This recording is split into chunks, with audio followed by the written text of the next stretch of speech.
नमस्कार किसान भाइयों बसंतकालीन गन्ने की बुआई किसान दो तरीके से करते हैं। एक तो ट्रेंच से करते हैं और एक साधारण तरीके से करते हैं।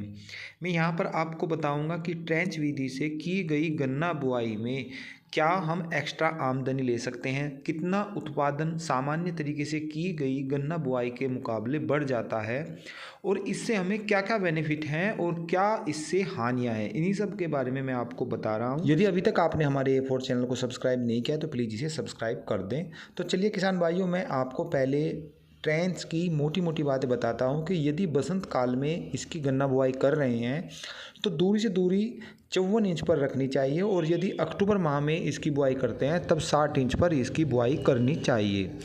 इसके अलावा जो इससे हमें लाभ मिलता है वो सब पहले मैं आपको इसके लाभ ही बताऊंगा। तो इसमें जो लाइन से लाइन की दूरी 54 इंच पर रखेंगे, जो बीच की जगह है इसमें हम कई तरह की सब्जियां ले सकते हैं, जैसे कि लौकी है, भिंडा है, टिंडा है, खीरा है, या क्षेत्र के हिसाब से भी हम इसमें जो क्षेत्र में जो सब्जियां उगाई जाती हैं वो इसमें हम उगा सकते हैं।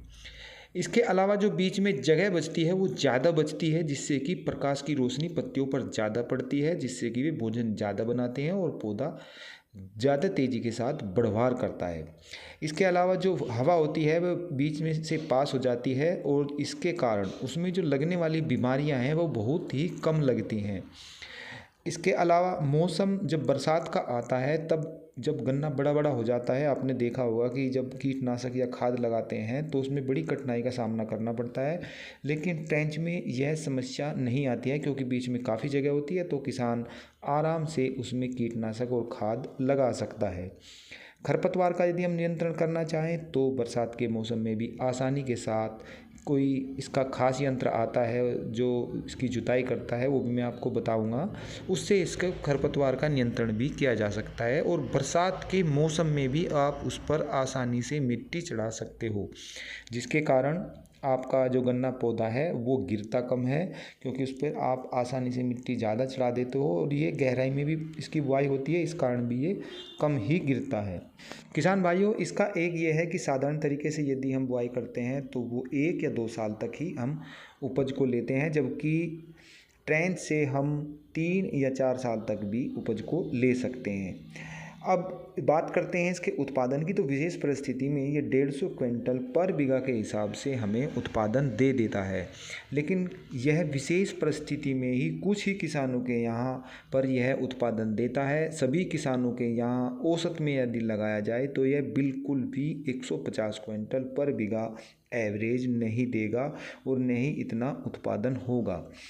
इसका सबसे बड़ा फ़ायदा है चीनी मिल को, क्योंकि इसमें चीनी की रिकवरी ज़्यादा आती है, क्योंकि ये खुले में रहते हैं तो इसमें गन्ना कुछ मोटा हो जाता है तो उसमें चीनी की रिकवरी जो है वो बढ़ जाती है।